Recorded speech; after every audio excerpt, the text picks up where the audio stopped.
But maybe the high touch is what now changes things for the better, with the fact that that'll be the only contact that you have, because everybody can wear a glove and sanitize, and it's just this. It's just literally get a spray bottle. As opposed to, here, let's get a hug. We'll have plexiglass too, with a little hole cut out into it, and they can just stick their hand through and just run by.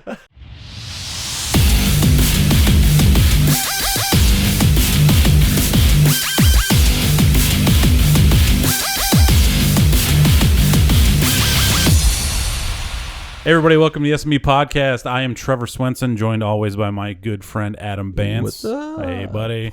This week we have Evan Lai on the show, former head of music over at My Music Taste, and now with the new company out there. So we're going to hear all about that. How you been, man? I've been good. Hey good. guys, thanks for having me on here. Welcome. Super excited. Yeah, it's been great to meeting you, so far, and I think this should be a fun conversation. Finding out that our paths collided. Literally collided. Yes. But it's a good thing. So it was a learning experience for everybody, and hopefully we all come out good in the end. So yeah, definitely. So what are you doing new? Obviously you're no longer with My Music Taste, which used to be this huge promotions company, and now due to the pandemic it's a very small promotions company. But what are you doing now? So now I'm running BD, BizDev, for a live streaming app called Hekuna. It's a subsidiary of a Korean technology company. And a few months ago, they decided to launch it in the US, and they hired me to try to help them create the market over here for it. That's cool. So do you have a client base that you guys have already done? Or is there... So we call it social broadcasting. So basically anyone can go on there, they can live stream. Maybe people would discover the live stream. Our users on our app would discover the live stream, or they can bring on some of their fans. And while they're live streaming, fans, if they enjoy what they're seeing, they can purchase gifts, and they can basically tip them. When the fans purchase gifts, that's how the company makes money, and that's also how the live streamer ultimately makes money as well. This model is pretty interesting because I don't think it's been really fully explored in the US, but it's massive in China. In China, live streaming, live stream e-commerce is like this multi-billion dollar industry. And this model really works in China. It's really blown up there, but it hasn't really gained a lot of traction yet in the US. I think mainly because the big tech companies aren't really implementing it. So that's kind of where we're coming in, and we're trying to bring it to the US and get it going. Do you feel that the people in the States are just not trained enough to know that live entertainment can be okay still sitting at home? Because we were having this guy again. I saw the exact same thing you were talking about when I was in Singapore last time, and they were live streaming this gigantic concert, but there was nobody really even there. It was just them on a soundstage doing their thing. So it was interesting. But either way, back to the U.S. thing. Do you feel that people just aren't really trained to watch and do that type of thing? Is that why it's so new to everybody? I think gaming really took off in the U.S. for live streaming, like Twitch. Massive. Yeah, everyone knows about Twitch. I was going to say it's kind of like a Twitch-based system where you can gift people or buy into the room type of thing. So exactly. I think it really took off for Twitch because it makes a lot of sense. When you're gaming, it's really easy to interact with the audience and then interact with whatever you're doing, which is playing the video game. It's also something that for a long, I don't know how old you guys are, but when I was in like high school and junior high, elementary school, me and my friends would gather and we'll just play games together, or we'll watch each other play video games. But what games were big when you were a kid, though? Man, like Street Fighter. So are you like N64 style, or it was N64, are you PlayStation? PlayStation 1. We're I think PS2. Age. Yeah. Yeah. Okay, so I'm original Nintendo. Oh shit, OG. And Duck Hunt. Yeah, you can do that. Sega Genesis. Yeah, we all used to do Mario. that too. We all used to do that. We always used to get around. Everybody would have a chance at the gun at Duck Hunt. Oh yeah, my turn. Stupid thing right next to the TV. Talk shit to each other. Yeah. We still do that now. You gotta talk shit. So. But yeah. Sorry, we were all talking about gaming. So back to the whole fact that the video game streaming system really did pan out and went crazy, especially when they started making professional gaming teams. Yeah. And everybody had to live stream those events. Crazy, right? So yeah, I mean, how do you win $5 million to play Fortnite or something like that? So whatever. It's interesting because the digital world and the real world is kind of colliding right now, and we're seeing that primarily due to COVID-19, right? Because since the lockdown, since the pandemic happened, live streaming has just kind of taken off like this because people are stuck at home and they have nothing to do. And I think even with gaming and music, we're seeing that. Like Travis Scott did that Fortnite concert, which was massive. Anderson .Paak did one. Tomorrowland? Marshmallow. Marshmallow. Yeah. Tomorrowland. We were talking about this the other day, how big the Tomorrowland concert actually was. We looked this up, didn't we? It was like a million sales. A million sales. And it was like $120 bucks a pop. $120 a ticket or something Yeah. like that. Can you believe that? It's insane. I think it's. I got to. They did a check. million tickets at They $135. Yeah, I think so. Look at this. You got to Google that while we're doing this. Fact check us. Keep going. That sounds a little high, but I mean, I could believe a million sales worldwide, but I don't think Tomorrowland 2020 sales. Let me see. Adam breathes really loud. You can edit that out and post. Yeah. No, we're gonna leave that thing. Oh in there. yeah. You guys watch the Joe Rogan podcast? Oh yeah. Yeah. You guys need a Jamie. Yeah, Fact check. So in the middle of it. There's obviously on different podcasts they do different things. On the Dax Shepard one, Armchair Expert, they do a fact check at the end of the episode. Oh, okay. And they talk about, during this part, Jamie is the fact that he's technically another host now due to the new studio. I feel. So he just puts the facts up on the board and does a Google for everybody. And Adam is a really slow Googler. I'm he has horrible. a tough How many time. did I sales? Like on the last episode we were doing, it probably took him 15 minutes to find out. Well, no, this is really interesting because it just basically states that the festival is more profitable as a digital festival than it was as a in-person festival. So I can imagine a million total sales, but I think some of the tickets might have been like maybe $10. More than 1 million viewers for Tomorrowland around the world. Viewers. Paid viewers. Paid viewers. Okay. More than 1 million viewers for Tomorrowland world. Oh, it's on Polestar. Pay per view. Oh wow. On Polestar. Does it say the lowest cost ticket on there? The cheapest ticket? 20 euros. Oh, 20 euros. Okay, there we go. There we go. So that's still crazy though, that's right? still 30 million. That's still $30 US. So that's That's still insane. That's crazy. 30 million in revenue. Honestly, I don't get it. No. I would never pay $30 to just sit in my living room and watch Tomorrowland on my TV. It's not even But real. What if right now you have no choice? What's your favorite artist that you listen to? Anything doesn't matter. Actually, recently I discovered Michael Kiwanaka. Okay. Yeah.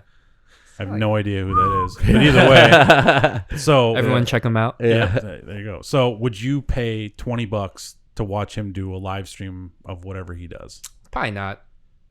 Is that because you're jaded by the industry, or is that just because you feel there's no value there? I just don't perceive value there because I feel like I can, if I wanted to listen to a live set and kind of still get the audience ambiance, I can just YouTube something. Yeah. Maybe if he just dropped a new album and he hasn't done a live set yet for that album, then I would, like $20. Yeah, I would pay that. But if it's just since he hasn't dropped anything for a long time, it's just going to be all his old music. I can just go on YouTube. Maybe it's because I'm cheap. No, no. You're going through all the same questions that the live streamers are doing. No. So it's not because you're cheap. But you came to the point where you're like, okay, maybe $20. I'll do that for sure. Even though he hasn't come out with music in a long time, maybe he does this special thing. That's what's making it special about live streaming is, a lot of our artists are doing the live stream thing. But you can't just do a concert on a stage. You have to do something special. You have to add something special with a one-time only thing, or a viewer experience somehow different. Like that's what makes it different. So okay, I definitely agree with that. Yeah. If there's some kind of special interaction or maybe some kind of unplugged set. Yeah. So when my music taste shut down, or kind of minimized its operations due to the worldwide COVID-19 pandemic, one of the things that we did discuss was shifting everything to a live stream model. And one of the discussions was, how do we make it a special experience so that fans wouldn't be able to replicate this experience at an actual show? And we came up with some pretty good ideas, but ultimately it was really difficult convincing the artist to want to do it. Yeah. So that was kind of like the bottleneck. And you can only do this once. You can't take one artist and then be like, okay, we're going to now tour a digital. Well, you can geographically tag it, so you can look at it in one day, it goes to one day, and you can pre-record the whole thing. No one really would know. But once again, it's convincing an artist of some size that's used to be playing 3,000 to 5,000 to 10,000 seat arenas, and be like, hey, you're gonna now do it in your living room. Yeah. But fans will love that, you know? They would. Yeah. They would, but it's convincing management to Yeah. go with it. You know, how are they going to monetize it? Who's going to take But then what? there's no K-pop high five. So I mean, how High do you touch? do it? High touch. Yeah. I mean, what's going on? Virtual. Yeah. We actually Maybe a wink. Yeah. What do you think that's going to turn into? Wow. Do you think a wink? Do you think somebody'd pay $1,000 for a wink? Because you could pre-record the hell out of that. you know that's actually really, really, really interesting, because no one really knows about the high touch outside of the K-pop scene. We talked about this. Oh, really? Yeah. Did you discover it with us? Yeah. 100%. So you didn't know about it No. at all before? Not at all. No, I discovered it when we were working with some K-pop stuff too. Like it wasn't known, but the VIP scale, holy Moses, the VIP scale in K-pop is crazy. But that's Crazy, the interesting part, is because the way that the model's based, because essentially the fee structures, and I hope we can talk about this because it's I know a little bit. I think The it's fine. fee structures are based over sellout capacity of the venues. So always. well, that's the interesting part, is what a lot of these kids don't understand, is that you have to sell that concert out maybe 5 times over to pay for that fee, and the only way that you can actually afford to pay for the fee It's is VIPs. through the VIP sales. Yeah. And these kids don't realize it. They just see these LED screens go up and all these crazy lights and SFX, and they're like, whoa, and then they're realizing These guys are making so much money. Yeah. They're ripping us off. Yeah. No, exactly. But they don't understand that the artists are getting what's not even the artists, because the way that K-pop is structured as well from the back end is that their salary, if I'm right, all the artists are salary based. Yeah, so it's interesting on the back end. It's changing, but traditionally, probably maybe 5 years ago, or more than 5 years, maybe a decade ago, the contracts were very much skewed for management. Yeah. And basically the artist didn't really earn any money. They're like, the nickname for it is like slave contracts, essentially. Yeah. But the Korean government passed a law that ended up changing that to make it a bit more fair for the artist. But what's tricky is, I think what's different in the K-pop model versus like the Western music model is, the Western music model, at least to my knowledge, is talent kind of grows organically, and then somehow they get discovered by the label or by some manager, and that's how they become big. Versus the K-pop model is talent is built. recruited Yeah. and built from a very young age, and in order to do that, that requires a lot of capital for any kind of management company, because you're housing these kids, you're feeding them, you're training them foreign language, you're teaching them how to dance, to rap, to sing. So it's almost like investing in a company, a startup, that you hope to see returns in maybe 6 to 7 years down the road. And then they build it from nothing, essentially. Yeah. And they did, correct me if I'm wrong here, but they'll do like 20 different artists, and then they'll find one that gains traction, and then they'll move towards that artist. Yeah. Well, it depends on the management company. So very small management companies, they probably only have one artist group because that's all they can afford. Okay. But it starts from a bigger pool of trainees. And, like maybe you'll have 20 to 30 trainees or something like that.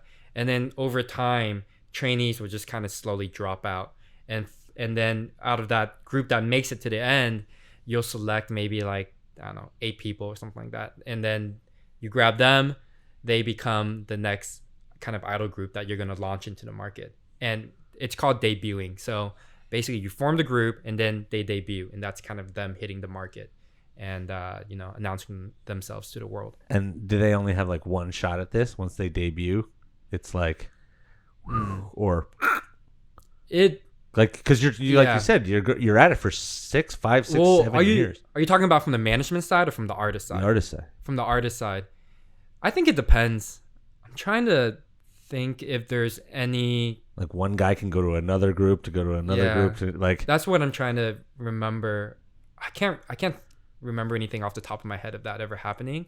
But there are instances where the group debuts and then the group doesn't, really do that well. But one guy goes off and goes solo. Kind of like Justin Timberlake and like NSYNC and stuff. Yeah. But they have to get to like a certain stature to do it. Yeah, exactly. But we're jumping around because that this VIP thing for me was when I first saw this. I remember getting an email and they're like, "So the high touch," and I was like, "The fuck is this?" And I Googled it and I was like, "This can't be real. This can't be real." And I remember setting it up. Was it Zico? Was that the first time you did it? The first time I did it was Zico, and we did it in L.A. Yeah, at the Nova. Novo, yeah. And I was like, this is real. It's crazy, right? These kids are paying $200, $250 for a high five. And if you think about it, it's ingenious. It's actually ingenious because you can't, the artist and the promoters can't survive without that. It's you can't say, hey, listen, I'm going to throw you into, any venue that's 1,000 cap and pay you 4 times the amount of the total sell out of the room without a sub, or a sponsor or something like that. But it's hard to get sponsors. Yeah, especially for like club size rooms. Yeah, it's impossible. It's almost impossible. And that was you were doing a lot of that. I remember that. Yeah. It was like banging my head against the wall. It's so hard. Yeah. What do you mean? Like how? Why?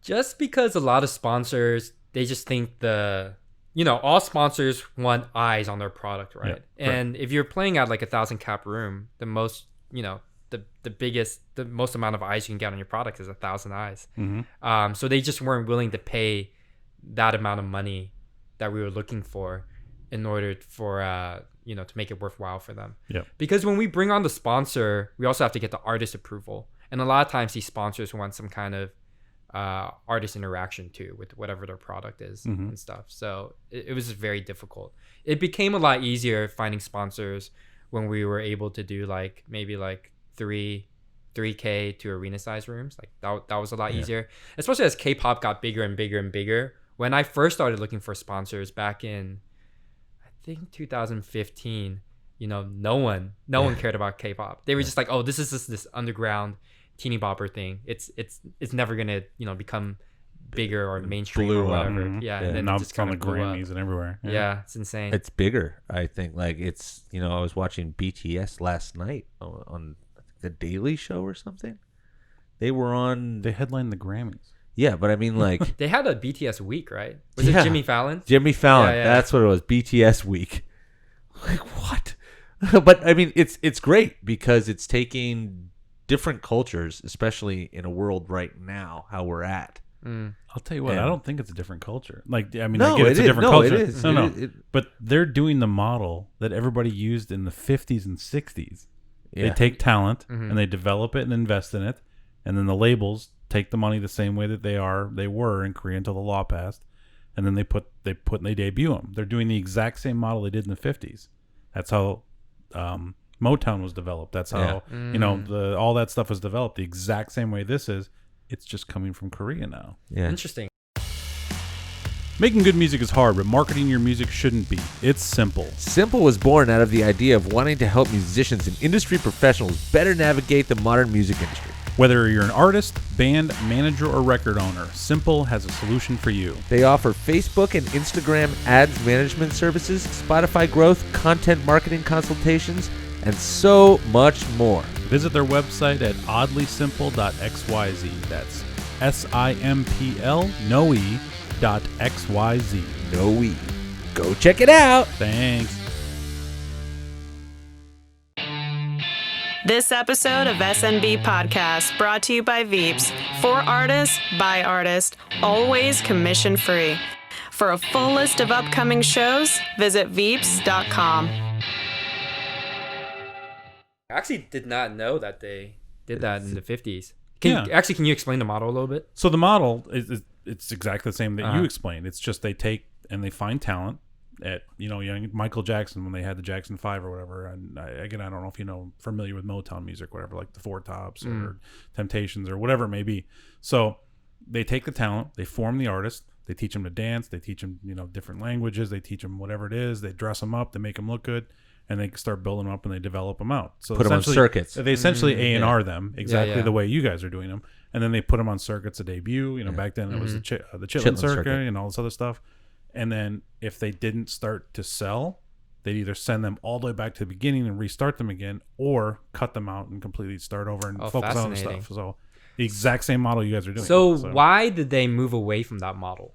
Because it became so commercialized, I think. So in the 60s, Like the monkeys. the hippies came The monkeys. out. The monkeys, yes. The monkeys, that's what they were. The monkeys were a band that was put together. Oh, like the Partridge Family and all that stuff too. I guess, but those were family. But still, I mean, the whole made up thing. But it's the fact that the model changes when the lax, I guess, sets in. So like the 60s, the late 60s, early 70s, you have acid, hippie, stoner rock, and then you start to develop into more of rock and roll with Black Sabbath and all that other stuff, and The Rolling it Stones. changes, and Yeah, Aerosmith and all that start coming out. It just evolved. So instead of dressing up, dancing, doing the whole thing, Elvis dies, which he died in the 80s anyways. But like when Elvis starts to fall off and that music just doesn't appeal to kids anymore, that's what changes. That makes sense. Actually, that makes a lot of sense. Yeah. Basically, whatever was cool one generation, the Yep. pendulum's going to swing the other way, and we're going to see the opposite. So I guess maybe 70s, 80s, rock was pretty big. 90s, I guess we saw the reemergence of boy bands, right? Yeah. Like Backstreet Boys, New Kids on the Block, and Sync. And here we are 30 years later, and there's a resurgence of boy bands because K-pop is coming in. Yeah. Like NSYNC and it's still not Justin Timberlake list, but why don't we? Backstreet Boys is massive. start a right boy now. band? Massive. Yeah. You want to start a boy band? Yeah. Huh? You want to start a boy We can band? bring Yeah, back, let's do it. We can bring back. We'll just steal the I don't name think from- me and him are going to be able to dance to. Oh God, that's the edit. But no, I was really honestly, I'm keep on cycling back to this because it pertains so much right now to what we're dealing with is the high touch. Because if you think about it, right, without the high touch, how can those artists tour? Because no promoter can afford to put them on without that physical interaction. Yeah, no, it's true. The high touch, anything in the VIP package, that's what's going to drive your concert to profitability. Yeah. That and maybe like merch sales. Like merch, I think we held records in some of the venues in London for most merch per head sold. I heard something that was over $100. Yeah. I think something we like beat that. out like AC/DC. I was gonna or say something. that's close to Metallica in numbers. Yeah. So Yeah. Metallica usually does about 100. Or I think it was 70 to higher 100 than bucks. that, wasn't it? I was can't some remember how much it was, crazy- but I know we hold a record in some. I can't Where? remember which venue. Wembley. O2 It was or- Wembley. Was it Wembley? It was Wembley. I think it was. Wembley for who? Was it for BTS? No, it was. Was it GOT7? GOT7. It was GOT7 No. played Wembley? No, not Wembley. It was O2. GOT7 It was played one of Wembley. the O2s, I think. No way. Guts. GOT7 did not play Wembley. Google that one for sure. For sure. We need Sophie here. Sophie did all those concerts in the I know. I love her. Sophie is absolutely incredible. Yes. Shout out to Sophie. Yes. Is she in Russia now? Where is she now? She's in Russia. Is she back in Russia? Yeah. You want to see the images of GOT7 at Wembley? Okay, yeah, they played Wembley. Oh, did they do Wembley? Okay. Nice. Yeah. So, I mean that's crazy. You know what I mean? Like to have that, and I think it was actually that show where it was over 100. I remember hearing That broke the records. We did it for like 2 or 3 venues where we broke some records, and I mean that just shows the power of K-pop, right? Yeah. Like to kind of. but why doesn't it work in the States? Sorry to interrupt you, but why doesn't it work in the States in every market now? Like, there's a lot of dead markets for Well, K-pop. think about it so- right this, and we were talking about this the other day. They're making a lot of their money off of selling CDs. No, I get that. But I mean that's kind of the translation here. It's like you can't go out now and be like, "Hey, I'm going to go put a CD on sale Yeah, but in the U.S. It just doesn't translate. the states that K-pop, and this, correct me if I'm wrong, the states that K-pop do well in are Democratic states. Republican states they do terrible in. Except for Texas. Oh, actually, we do pretty well in Texas. Texas, they do great. Yeah. Houston and Dallas. But I think Dallas is probably more blue, more left-leaning. Houston, I'm not really Houston's sure. very red. Is it very red? Austin is very blue. Yeah. Okay. So, I mean, yeah, we kill it in Houston and Dallas. So Atlanta? Atlanta, we do really well. Yeah. Really? I mean, again, Yeah. the other tours Definitely I've been looking at, Miami? Urban cities. Urban Yeah. cities, we Yeah. do really well. So, Miami, we do well. We went to Puerto Rico. Did really well there. How do you do in Grand Forks, North Dakota? Amazing. You guys don't know, but that's actually our best city. Arenas. Love it. I But can see all the North Dakota people this being is what BTS. I keep on bringing this back, but it's like, how do you think a K-pop artist can tour if they can't do the high touch? Adam or is the really VIP? concerned No, about no, this. no. Like, he's This really is- concerned this- about this. I'm You're not. clearly not, like, letting this one go. I'm not So, letting this one go because it's such an important part of the infrastructure of the tour. There's where- an easy way of doing it. Well- You don't get paid as much. Thank you. That's what I was maybe trying to get at. Well- But if you say that to a K-pop management company, they're going to be like, well, we just won't play. But they rely so heavily on the European market and the United States market to generate income. How are they going to do it? Are they going to sit there behind a glass screen and like high five against a piece of plastic? Well, so That actually It's- might work. I don't think BTS does high touch I anymore. don't think they even sell a VIP ticket anymore. Yeah. But do they need to? Yeah, I mean, yeah, they don't need to. For any small to mid-tier size K-pop groups, for the amount of money that the management wants for the guarantees, the promoter needs to have the VIP experience and also the merchandise. And on top of that, you know, when we were doing the My Music Taste shows, we would do a secondary VIP experience, a VVIP experience. Yeah. You know what we called it. It was like even more exclusive, where it was, I think, like 30 people. Yeah, 30 people, Q&A session, plus high touch, plus group photo, versus the VIP experience, which was kind of like the 300 people, quickly Boom, boom, high boom, touch, boom, boom, boom, boom, boom, boom, out the door, kind of Yeah. like that. Yeah. I think we could definitely put up a piece of plexiglass in front of them, put them in a little box.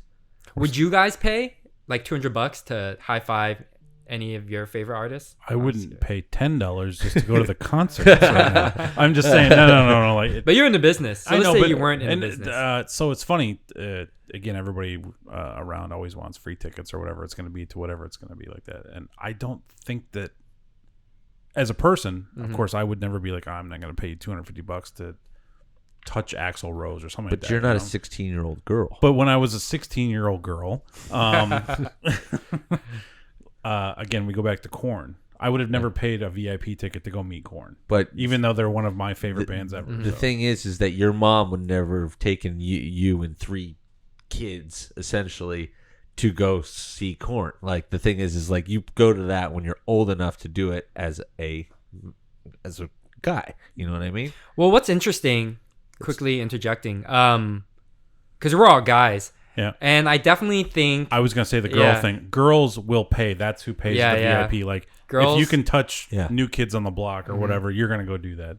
I love how I date New Kids on the Block on that one. so. Traditionally, before kind of K-pop was massive in the States, girl K-pop groups never did as well. Yeah. They couldn't monetize as well as the boy K-pop groups. But we had Now- J-pop. But this was early 2000s, so this is when J-pop was already kind of, you know, on the downhill. It was right before Baby Metal came out. Sorry. Yeah, this was before Baby Metal came out. Yeah. Which in J-pop, I don't feel like it ever really got that big No. in the States, right? It was always kind of like a kind of like a nerdy, you know, It's Yeah. gamer. It's gamer culture. gamer. It's Yeah. what it is. It's comic gamer book culture. Yeah, culture, yeah. Anime. Yeah. yeah. So back to female thing. Go ahead. We were Oh, talking so I was saying, female groups never made as much money as boy bands did, but it wasn't. I feel like it wasn't until maybe like 5 years ago when the like female groups really just kind of started rising up. Maybe coinciding with like Blackpink. Yeah, they got huge. Red Velvet. Some of those groups. That's when they started getting kind of bigger and bigger and bigger. I'm still shocked. Blackpink's hot, too. I'm still shocked that God They're 7 hot. played Wembley. Wow. I mean, they did well. I think they even did 2 nights. They played like a 600 cap room in London one of the times I was over there. Oh, when was this? Forever ago. Wow. I don't know. I mean, it was right when they were starting out, I think. I think Yeah. it was one of their first tours. I think they played the garage or the garage in Camden. I mean, that's what's crazy about it in K-pop too. A group can go from nothing one night to just bam, like 6,000 cap room or something like that. That's how indie music works, though, too. That's you true. get one hit and boom, Blow up. yeah. But that's crazy though. I feel like somebody's robbing you.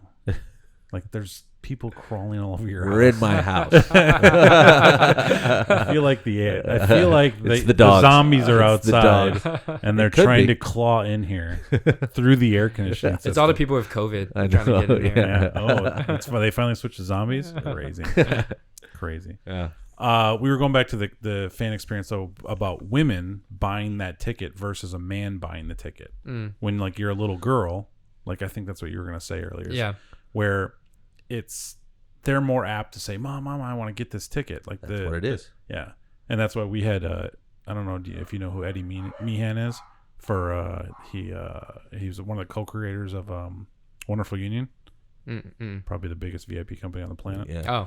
Oh. They're huge. They're now owned by Endeavor, which Okay. so well they were owned by Scooter Braun, then they got bought by Endeavor too. So if you know who Scooter is. Yeah, so, yeah, I know Scooter. Yeah. Either way, their fan experience, I mean, it's massive stuff. Backstreet Boys. Backstreet Boys, Cher, you know. What are their packages like?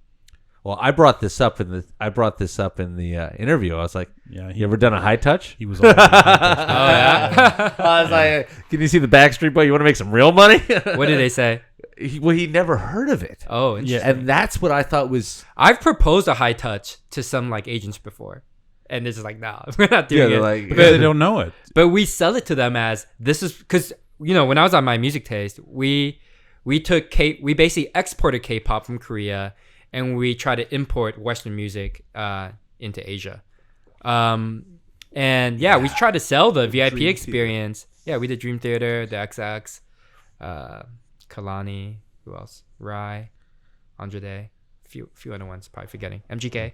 Yeah. But yeah, like I would try to sell it is this is what Asian fans are used to, and this is what they want, and then always try to propose a package where we could do some kind of like split on the sales. they wouldn't do it. They wouldn't do it because I feel like maybe it just came off as too hokey for them. What do you guys think? Like to like the X. I mean, the Explain to XX me is like again. That's different. The XX, yeah, They're like an indie band, though, Okay, right? cool. I think MGK would probably got a kick out of it. uh-huh. I think if he did it, he'd have been like, "Holy shit, I'm bringing that shit to the States." Are you kidding me? Because you're making you can make. You're just cranking out money. You're literally you're doing a 2-second high five and you got 1,000 kids. You're just ching ching ching. It takes 15 minutes. I think you To need go through Adam 1,000 out and people. sell this when things start popping up again. Yeah. I mean, This is the guy that sells the high touch. That's him. But it's ingenious. I think that would be great. I mean, I could never see Dream Theater doing a high touch. You know Oh what I mean? yeah, like for sure. Yeah. that kind of level. But But maybe the high touch is what now changes things for the better, with the fact that that'll be the only I could see rappers contact that do you it. have, because everybody can wear a Sanitize. glove and sanitize, and it's just this. It's just literally Just get a that. spray bottle. As opposed It's to, like- here, let's get a We'll have hug and a photo. plexiglass too, with a little hole cut out into it, and they can just stick their hand through, just run by. A little See, bit. that actually would be hilarious. The only way you could do it is by giving everybody a glove. Yeah. You give everybody a Well, glove, but then when- everybody's still touching. When COVID, remember we were on tour with 2 artists when COVID started kind of slowly spreading through the U.S. And I remember our teams that were on the ground executing the tours, they were just running to like Target, Walmart, buying up as many gloves and bottles of hand sanitizer, that they could find. They weren't the ones buying the toilet paper, were they? Because they're terrible people if they were. But can you imagine that if the next high touch would be just like a giant tub of like Just dip your hand in. dip your hand in, then walk. Slather. Everybody, keep your hand up. Just slather you in a hand sanitizer. Well, I mean, so COVID happened, right? It did. And COVID started in December, right? If I'm correct. No. Technically, it started in November. Yeah. But it hit America Like in March? Was it March? February. No, they closed us down in March. It technically hit the States immediately in December, but they only reported the first death in February, I believe it was. So Which was right down the street from we where were I'm from, in Korea Yeah, we were in Korea together. in January, I think it was late January. late Yeah. January, early February, or no, it was early. I think it was early February because I got back and then there was Valentine's. Anyways, Early 2020. yeah, early 2020, and we're sitting there in Seoul, just being like, Yeah, we need to get out of here. yeah. Head back to safety. I was there watching a tease, which is around 6,000-7,000 tickets, maybe. Oh, I mean, Or they were going more. to do the forum. Yeah. But I mean, in Seoul. Oh, in Seoul. We did 2 shows. Total tickets sold probably like 8,000 or something. Yeah. But it's like mini arenas. Yeah. And when you walk into the arena, mask, temperature. That's it. And then no one was doing that in the States. And This was in February. In Korea. in Korea. So you were already prepared for this. Well, so in Sorry, I February, didn't say they you. started They were already prepared for this. they started getting the first cases. Yeah. And it was spreading, but the government there was really good at contact tracing. So it would on the news, it would just identify which area in Seoul had like a mini outbreak, and they didn't ban any shows yet, as long as you had like certain precautions in place. So our precautions were you had to wear a mask, temperature check, and did we make them wear gloves? I can't remember. No, it was hand sanitizer at the door. Oh, hand sanitizer at the door. Yeah. Once you go in, I believe you couldn't leave unless you were just leaving for good. There was no ins No and outs. reentry. Yeah. Yeah. And yeah, we didn't have any problems with it. And everyone obeyed the rules too, which was awesome. yeah. Yeah. It's overseas though. But people it's obey totally the different. rules here. They don't obey No, the it's rules. It's completely different. Everybody is. I remember walking into the backstage of that arena, and just being like, "Whoop!" And I was like, "No one questioned me." Like, I'm a white dude covered in tattoos. Like, what's the so big they're white guy in why tattoos is- doing? Why is he here? He's either here to protect or sell drugs. Which one is he? Oh, you don't want to do that in Korea. Is it worse landing in Korea than No, it's Singapore?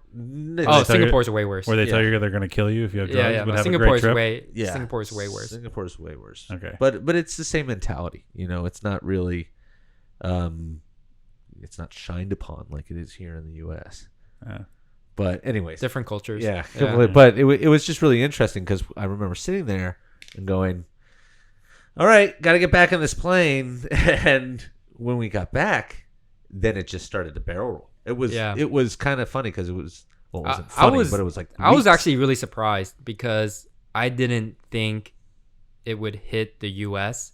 to the extent of what actually What of how what We're ended the up happening. laughing stock of the world right Yeah. now? Okay. I thought Asia was clearly experiencing this disease or pandemic or whatever, and the U.S. had ample time to prepare for it. I definitely thought our government would be have some kind of game plan, but lo and behold, we're Give it what month? little bit October. too much credit. October 2020, and we're Yeah. still in the same I situation. know it's crazy. Like I remember sitting honestly, like I remember coming back and being like 50-50, man. Like this could get really bad. And we weren't really joking around about it, but we were like, fucking hell, like can you imagine if this gets really bad and Yeah. like we have to start canceling shows and what's gonna happen? It was kind of like the elephant in the room the entire time. And then In February, I was on the phone with a leasing agent. Like, you got to get me out of my lease we had a brand new office. We had all this beautiful stuff. We had to get it all back. We're out of here. We know it's coming down. yeah. Oh man, So we hunkered pretty quick. how's everything going for you with the Well, pandemic? How did it affect your business? we pivoted quite a bit with the fact that now we're doing a lot of consultantship where we're doing some upstart business. We're building websites. Obviously, we have the company owns the podcast. We still are doing shows. I have an artist play a show every weekend, twice a weekend. It just there's shows everywhere. It's just Different. Like they're essentially hidden. We talked about this, I don't know, on a previous episode maybe. In the music that I work in, most of it, in the rock world, if you play a show, you get absolutely crushed by your fans. In the hip hop world, they love you. So it's a little bit of clubby scenario where, hey, you're ruining it for everybody else if you go play a show, as opposed to you're making yourself money to live through this whole thing. So it's different with rock shows compared to hip hop, and I don't know what it's like with K-pop probably hasn't done anything because they travel with 700 people. Yeah, but no, it's impossible. And there's no international travel anyways, really, right now. And I mean, if they leave Korea, I think in order to get back into the country, they have to do a 2-week quarantine. Yeah. So no one's going anywhere. Yeah. So I don't even know where I was going with it, but the company itself, and then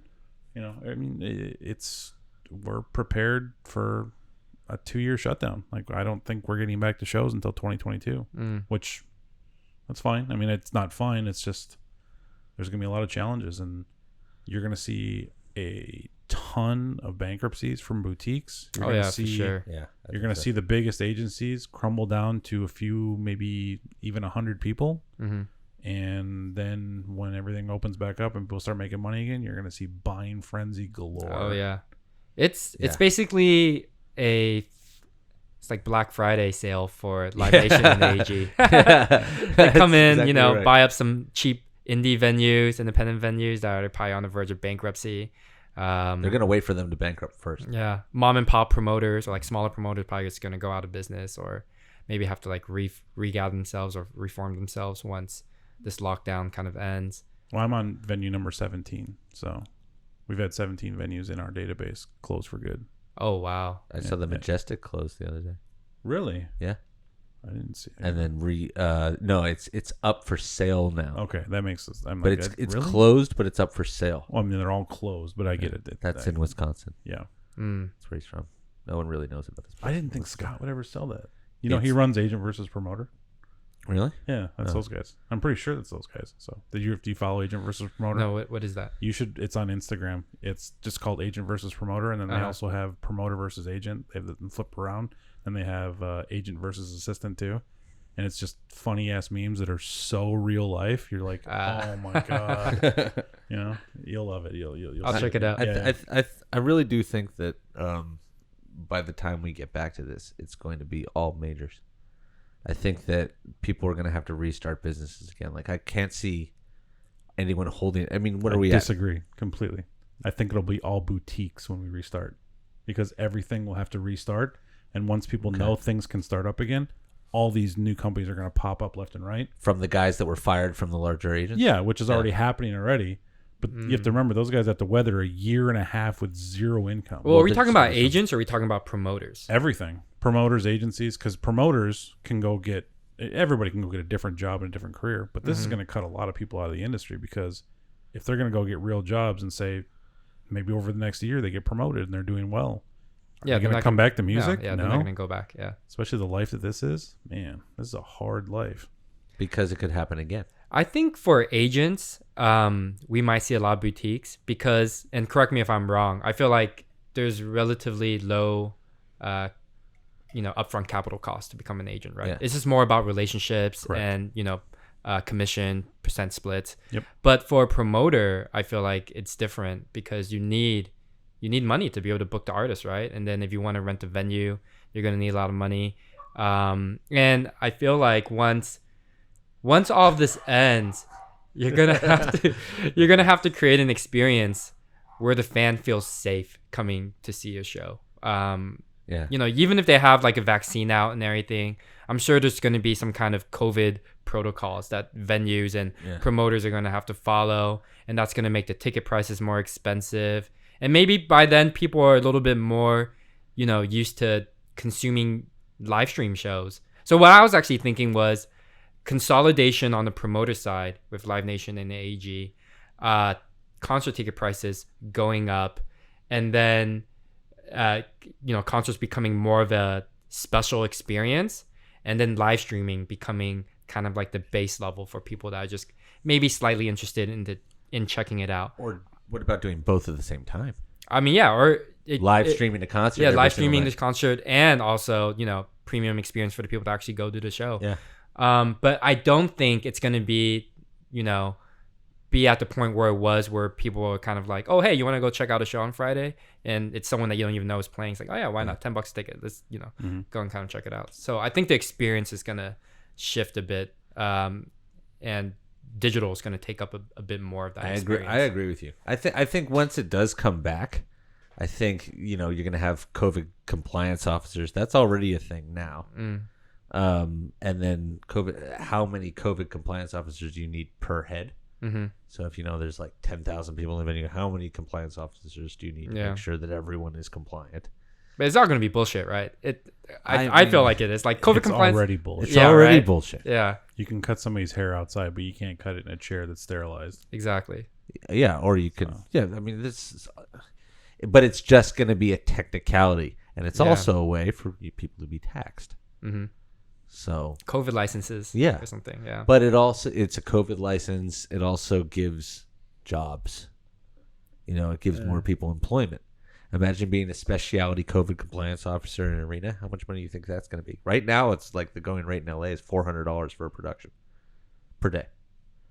Okay. wow. A friend of mine, Anita, probably not watching this, but she does that, and she's $400 to $450 a day for a 10-hour day. Mm-hmm. And she basically sits on movie sets and commercials and just says, I was like, what do you do? She's like, fucking nothing. Like, I sit there, I tell people, put on your mask. Way to call out your friend on there. Shout out to Anita. Anita, we will see you She soon. does. We were sitting there in the back of an Uber the other day, and I was like, so what is it like? She's like, oh, fucking I just sit there and be like, put on your mask. Spends most of the time in catering. But I don't know. It could be. You don't know what it's going to be. I do think that the digital thing, 100%. Yeah. But I think that's a really interesting thing, because then there's going to be companies that it's just going to be your camera guy or video guy can go around. You can set up a video system. You could purchase a video system for pennies, pretty much what you can make in one night. Then you could live stream it all. GoPros do Wi-Fi. And I'm going to jump in here because I completely disagree with all of it. Really? Yeah. I don't think that live streaming is a sustainable business in America. You don't think so? No. Why not? Because, again, the culture in this country was raised on the fact that you have to get out as a group and see the show. The culture you're talking about, where it's overseas, where most of it is already live streamed because the shows are few and far between, and they're mostly in the major cities. They don't do a lot of second and tertiary markets over there, from what I've seen on the touring side. So, in America, I think you're going to see a level off probably in, honestly, the next few weeks of online tickets, because people are going to be like, unless you're offering me something super special now, I'll just wait. I don't know.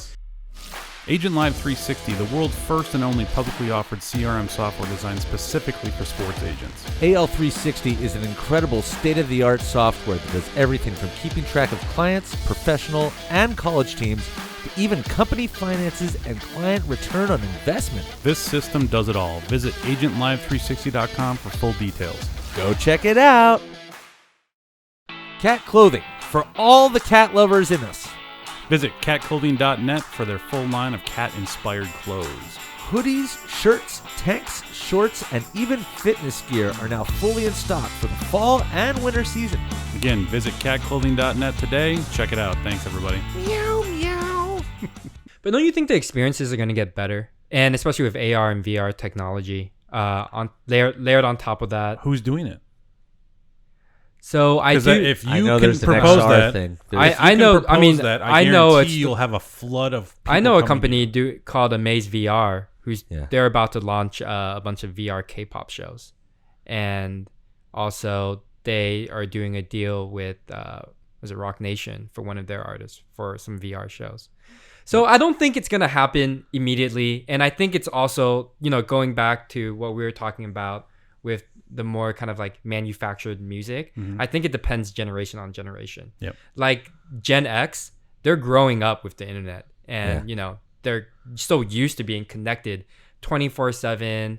I'm sure their screen time compared to our generation screen time is like off the charts. Oh yeah. So they're going to be the main generation, kind of, I think, bringing up this kind of like live streaming concert business model. But that's what we're just touching on. You're gonna have to train the generation to come up that live streaming is the norm. Mm-hmm.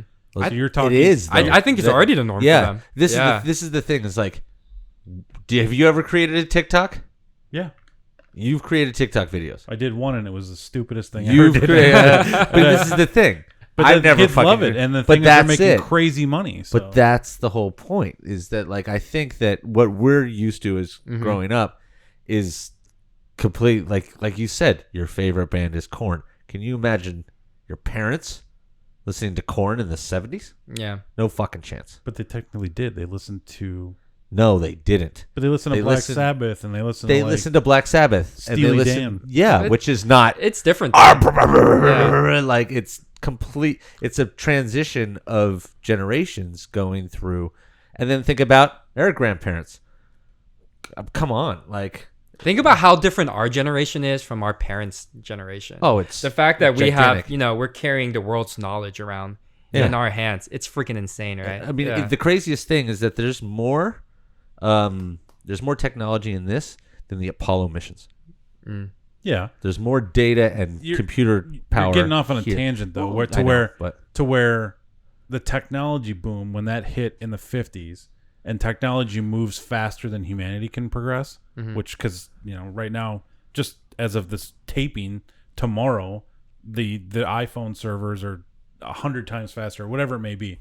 It's the fact that when the technology started doing that, it was insane, so. But when you have like the music choice of the 20s all the way through the 50s was very similar up until probably the end of the 40s, early 50s, and then 60s. it started to get faster the way technology is, because your music changes. I think it's every 10 years with the every electric 10 years guitar. Yeah. And there was different. Jimi Hendrix just fucked it up for everybody. Yeah, but it changed with instrumentation, and then now kids don't go out and be like, I want to play the drums. They're like, I want to be a producer, and instead of it's all digitalized. Instead of buying a drum kit, they get the next MacBook. Yeah, that's their drum kit. They all try and be DJ Khaled and just feature on everything. Well, but that's shout outs. I didn't nonstop. What's up? that's how it's worked though. That's kind of that's why I disagree with you, and I really do think that it's going to become digital, even though that we wouldn't do it personally. That's not to say that some 16-year-old girl that's just swipe. I mean, I'm not saying live streaming is going to 100% replace, I just said sustainable. live concerts. I think 5 years from now, you will be sustainable. Oh, you think 5 years from now will be sustainable? Because the kid that's 15 years old right now, or no, let's go 14 years old. 5 years from now, that kid has a job and can buy a ticket. Right now, they have to ask their parents to buy their ticket to go get on that live stream. Or if they have any money in their, their Xbox account, and they can, pay on Twitch or whatever they do with that. But to buy that live stream ticket, they have to ask their parents for a credit card. I think it's easier than you think it is, because maybe at our K-pop shows, I mean, a lot of them probably if kids want something, they're gonna find a freaking way to get it. Yeah. They're gonna figure out some way. And with all the different payment apps out there, I mean, with I'm sure a lot of teenagers now, cryptocurrency, they might have like some crypto or something like that. I was gonna say, do you guys let them pay in Bitcoin? Do we accept currency Bitcoin payments? We don't, but if I had my own company and Bitcoin if it was less volatile, then I would totally accept like Bitcoin payments. Yeah. Can you imagine that? I still remember when Bitcoin was like massive and people were buying houses in San Francisco for Bitcoin. That's so crazy. So my friend, he was mining Bitcoin, I think back in 2009. Here in America? In the States. Okay. He was like a high school friend. It's tough to build the mines. You can build them overseas a lot easier. But this was back in 2009, so it was really easy. No one was on it. And he was trying to explain to me the concept of Bitcoin. And I was like, this is the dumbest thing. I don't understand it. How do you mine? Yeah, how do you mine? Machine? And you're solving puzzles to get some kind of token that has no intrinsic value. Like, why are you wasting your time doing this? But yeah. Is he a billionaire now? No, because he sold everything, I think back in like 2011 for like $50 or something like that. Yeah. Dude, those servers are crazy expensive too. That's yeah. Now it's probably worth like hundreds of millions. Yeah. Yeah. He probably had like 6,000 bitcoins, and he's probably like, just throw it away, whatever. Yeah. It's on a hard drive So somewhere. you can't predict anything, right? Like, Yeah. who would have thought cryptocurrency would be at where it is today? I think I saw the stat where Bitcoin prices at our last election, Hillary versus Trump, was I think like $600. I want to check. I really, because this shit really interests me, because I actually had the same kind of story. A friend of mine, Jacob, and this kid's like seriously smart, like crazy. He was like, you should just put your money, don't play the stock market, just put all your money into cryptocurrency. And I was like, that is the stock market, because But at that the fluctuates time- bigger than the hold on. stock market Yeah. does. but that was the thing. At the time, it was like This is back in 2013. 2013. Okay. That's about when everybody started Bitcoin. mining pretty heavy. Yeah. 7 years ago. It started getting bigger and bigger. But it blew up in 2018, 17, right? That's when the prices were crazy, and then they kind of just dropped Yeah. back down since then. That's when people were buying houses Yeah, for. it's insane. The price of Bitcoin in May to June 2016 was $450. Okay. Per Yeah. coin. 450 to 750 per coin from May. Now to June. it's like 10K or maybe closer to 11K because I follow Bitcoin prices. Bitcoin equals I this. still remember when Vice did that story on the guy in Russia that he was an American living in Russia, and he had, $10,770 I think it was like some for one. Yeah. I think it was, I don't want to over exaggerate, but it was somewhere around like 400 servers Wow. running to mine, and each day he would collect 2 coins a day. Yeah, that's I'm just crazy. like, geez. So at some point, I think they calculated like the energy costs of running all these different kind of Servers. servers exceed what you can actually make from the Get token back. itself. Yeah. But it's interesting. I mean, Bitcoin is more of a store of value now, right? So Bitcoin is more like gold. But you have all these other different cryptocurrency tokens working on all these kind of different problems. So one of the ones that I have is Ethereum. Everybody switched Yeah. over to that because it's more stable. It's And more stable. It's regulated in Europe, isn't it? On those, I can't remember if Bitcoin isn't. Ethereum is regulated. I think it was. what's interesting about Ethereum is they're basically building a decentralized computer, and you can build in like smart contracts. Which if you have like smart contracts, then you wouldn't need escrows anymore. You might not even need lawyers anymore. Because It's essentially a bearer bond. yeah, all the rules are built into code, and you can trust it. So it's super interesting, all the different kind of things that they're working on out there. That shit is mind blowing for me. It's still mind blowing that data is more valuable than oil right now. I can believe that. You know that, right? It passed. Yeah. I think it was last week or last month. It passed. I remember when people were oil dipped below zero. Oh yeah, man. I remember It was that. minus 28 or Yeah, some yeah. shit like that. People were like, If I could buy futures, I would have bought. But you can't buy oil. Oh. Sucks. well, you can't, because you can't store it. I know. That was it. Which I remember we were trying to figure that out. We spent like 2 weeks being like, Yeah. if we buy like 2 tons at a minus amount, and then we find somebody that can store it, surely. I was like, this is just too much shit. Yeah, and then you got to sell it again so they can refine it. And blah, you blah, gotta. blah. There's all sorts of legal things. I know. I spent 2 weeks trying to look into this, and it was like mind blowing that something that pretty much everything was based on was going below the zero. Yeah. Like, You guys watched that documentary? Was it Social Dilemma? Oh, on yeah. Netflix? Yeah. About Yeah, your we've data talked and about it a stuff? bunch. Yeah. Thing is, everybody knew about it. It's true. Like, you watch it and like you knew about it. Come on, you know technology. You know they're farming your data. Oh yeah, for sure. Yeah. TikTok. I get it. It's a terrible platform as opposed to what they do with your data, but that's why they target kids. It's a kids app. Yeah. They're trying to gain shoppers. What are you laughing about? It's the fact that TikTok became a presidential problem, like an app But for kids. I do agree with that though, because at the end of the day, it is a Chinese-owned company, through ByteDance, and I do think it is. I think what's dangerous about TikTok, or could be potentially weaponized with TikTok, is that its AI algorithm is so good at figuring out what you like to see that it's really good at encapsulating you in this bubble. And when you're in this bubble, it's not like Facebook pages where, you know, if you were following a QAnon Facebook page or something like that, I could actually see that you're following that QAnon Facebook page. But with TikTok, it's more kind of siloed, and you're the one kind of. It's your scrolling through world. it. Yeah, You live in your own Yeah, world. it's literally your world. So, you know, some kind of foreign government could easily start feeding you even more crazy conspiracy theory videos and kind of just slowly distorting your perception of reality without anyone else kind of knowing. And I think that's pretty terrifying. They showed on the movie or the documentary. Which is the reason why he was trying to go after it. Yeah. I don't know. They just did it in a horrible way that solved zero problems other than helping out his buddy, Larry Ellison at Oracle. So Yeah. Can you imagine? It's the whole thing with data mining it's definitely a huge issue, but everybody knew it was coming. I mean, that's why they invented Facebook. You had to use your own information to make this thing work. Yeah. What do you think they're going to do with that? Of course they're going to use that information, and every company does it. It's just these are the big ones that everybody's paying attention to. You know, every single place you go to offers a credit card now. Every one of them. What that credit card does, not only they make money off your interest, but they mine your data. Where are you using this card? What are you buying? How much is that purchase? How little is that purchase? Like, they know exactly who you are because everything is digitized, which that's fine. You know, it's the funny meme I always see all the time.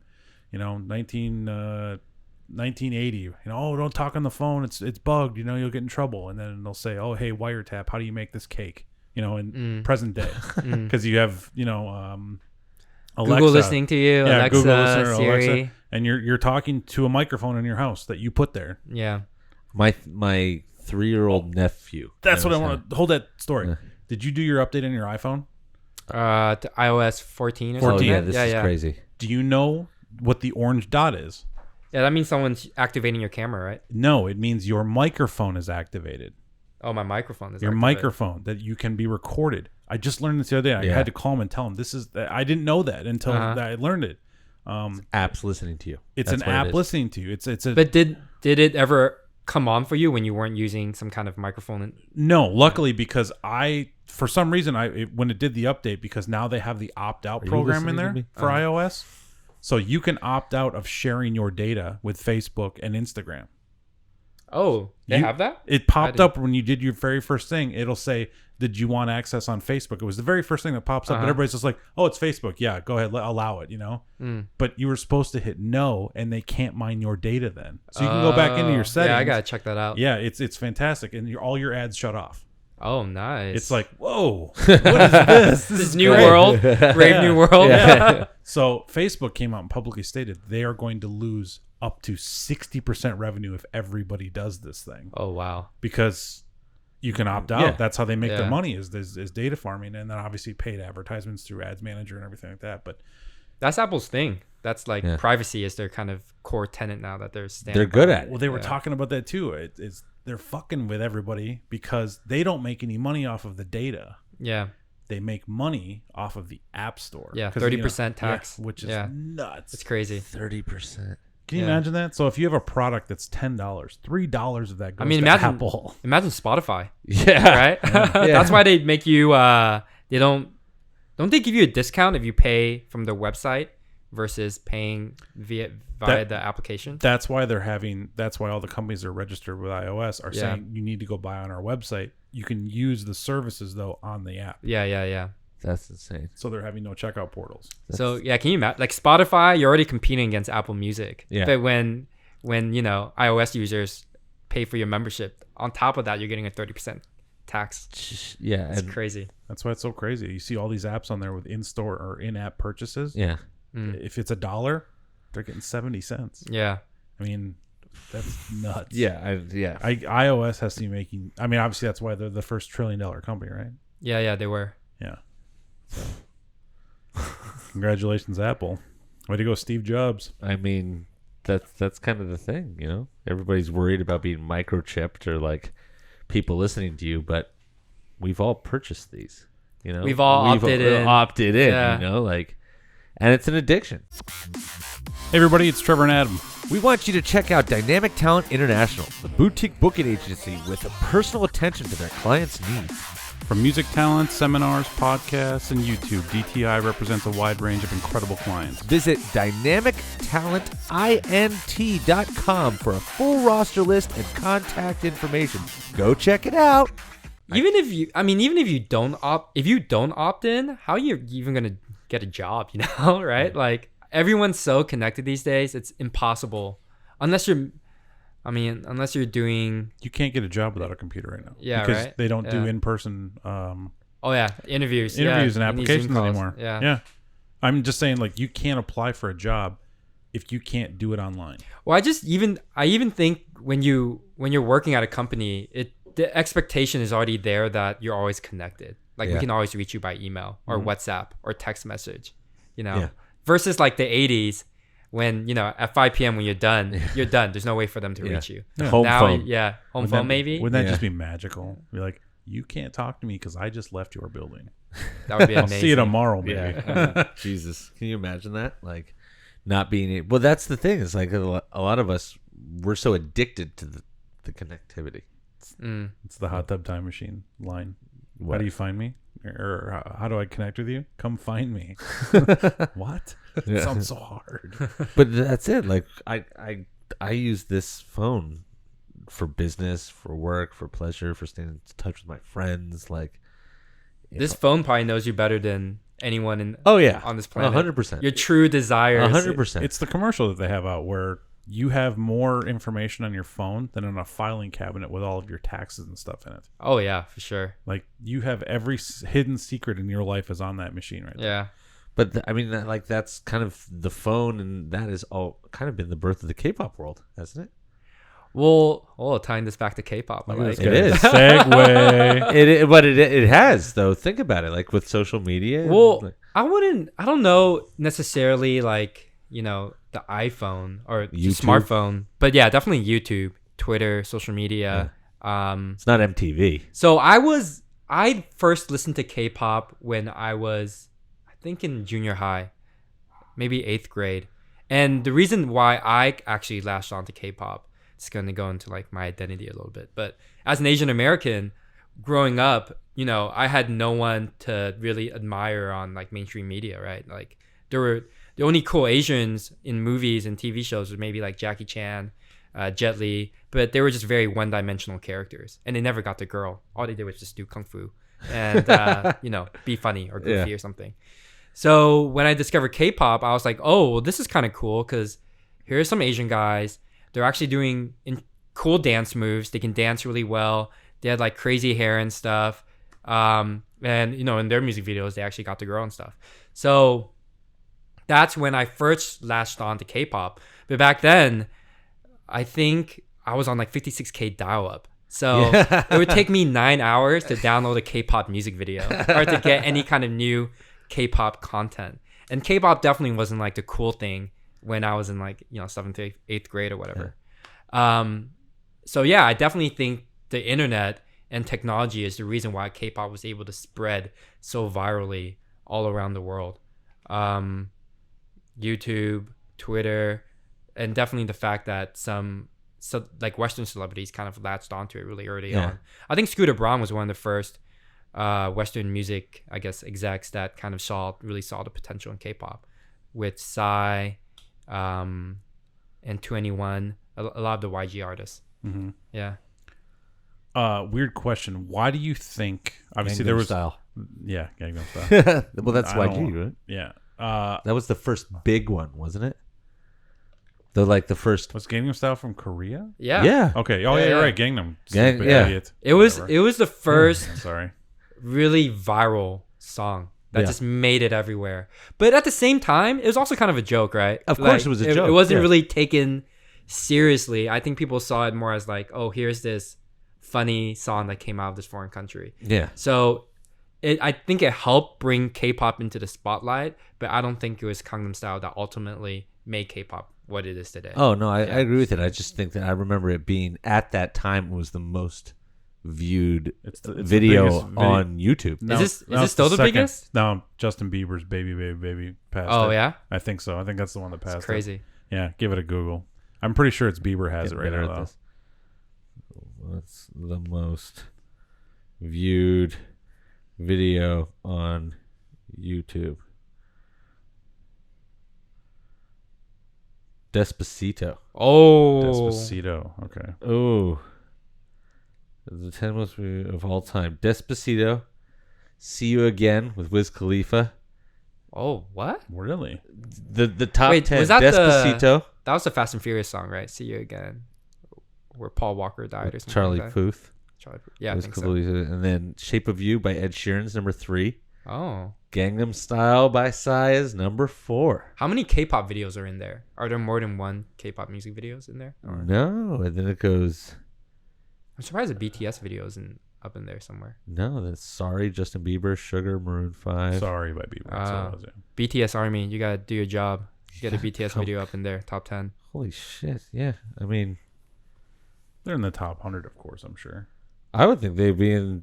I thought they would have like a top 10 one for sure. That's what I was amazing thinking. that 9, Taylor Swift. The number Roar, one. Katy Perry, 2.6 billion. How Wow. much does Gangnam Style have? That's like, that was the big...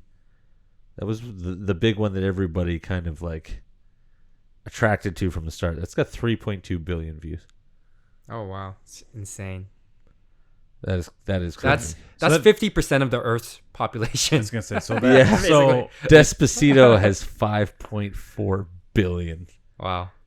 That's impressive. crazy. It's almost every person on the planet's listening to that track. Yeah. so those one videos made people fortunes Yeah. from one video. Yeah.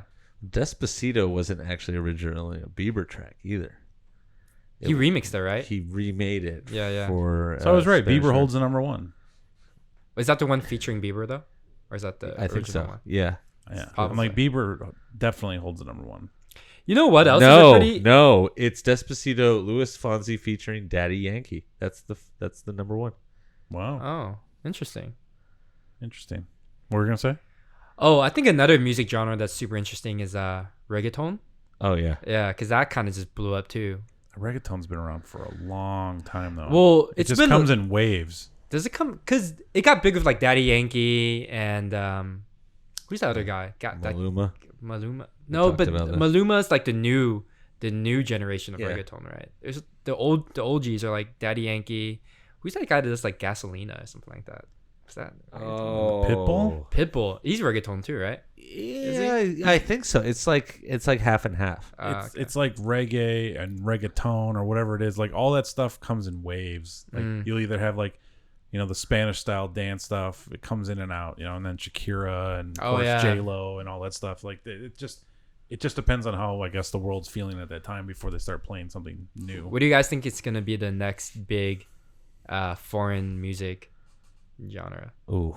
I mean, I don't think we're done with K-pop blowing up yet. Like and BTS is huge, but like, and you got Blackpink, but what are the other big American Everyone's artists? waiting for BTS to go to the army so Yeah. they can And make that- their move. this is- Just every this is something- management's like, when are they going? This is something really Yeah. interesting that a lot of people don't know. Wait, go to the army. What do you mean? So every you don't know? 7, yeah. I So don't know this. I don't know. So, well, this is actually really, really interesting. So, in Korea, you have to legally do military service.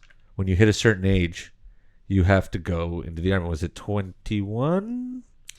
I think it starts when you're 18. So you have the opportunity to go from age 18 to maybe like 26 or something like that. I can't really remember. But it's 2 years. It's a little bit less than 2 years now. But yeah, so BTS eventually, none of their members have done their military service yet. So They have to go away. yeah, they're gonna have to disappear from the public eye for like a How many year and a years? half. A year and a half? Maybe Oh, maybe a bit more than a year and a half. I would go enlist right now.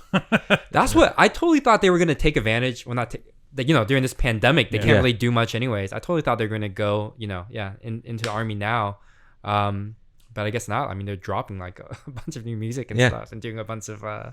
So, do you think We had this the problem with the with Rose. BTS is everybody Yeah. knows who's in Yeah. BTS now? It's not like the normal where you have like an up and comer and you can just replace members. What used to be J-pop, but they replace members. No, all the I don't time. think BTS is gonna get replaced. What I mean is, I think all the other boy bands, like just right below BTS, they're itching for BTS to go to the army, Oh, so they that's- can be the ones gotcha. that are like the king of K-pop and kind of dominate all the charts.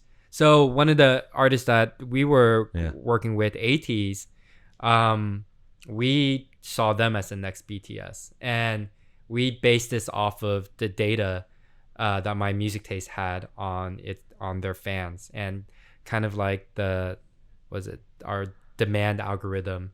When we forecasted it out a few years, we could see them having a similar fandom size as BTS. Yeah.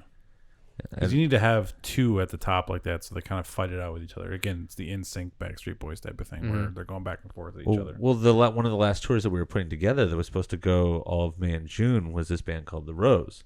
Oh yeah, and it's a band. It's an actually a group of guys they play instruments. really good at playing instruments, and we had a 17-city tour for them. Yeah, which is in the U.S., which is mind blowing. Yeah, I mean, for there's not K-pop that artists. many markets for K-pop in this country. Well, but it was for a band. Okay. And I was like, okay, cool. When you guys going to reschedule? And they're like, we're not, because we're going into military service after this tour. Yeah. So it was one of those things that was just like, oh.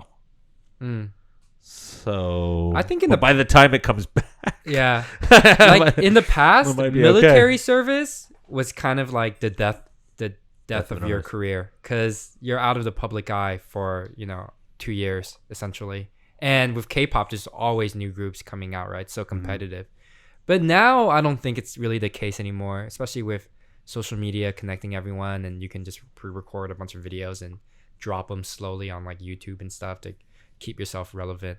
That's actually pretty interesting. Yeah. So I don't think it's as bad anymore. But definitely, yeah, like once BTS goes to do the military service, I'm sure we're going to see like another group try to claim their spot, or maybe another big hit group, because they have some trainee groups that they're working on right now as well. Interesting. Cool. Well, I guess it's been fun. This has been fun. Yeah. We ask everybody kind of at the end of the episode, is there anything you want to plug or mention or throw it out there Hekuna. to the fans? Oh yeah. Anyone? Talk about this real quick before we go. I want you to kind of like give a little bit of a so Hekuna, it's a live streaming app. Basically, we're always looking for good content creators. Come on the app, bring your fans with you, and you can introduce yourself to a new fan base via the application, because we're constantly growing. And you can also make money, because when fans like the stream that you're doing, they're gonna tip you, and you can cash that out for real cash. I guess on the personal side, I'm always interested in meeting more people, getting access to new opportunities. So, you can find me on LinkedIn, Evan Lai, EVANLAI, and just hit me up. Cool. Sure. Well, it's been fun having you, man. Yeah. Thanks, guys. Thanks, dude. All right. We'll talk to you guys later. Thanks, everybody. Later. Thanks.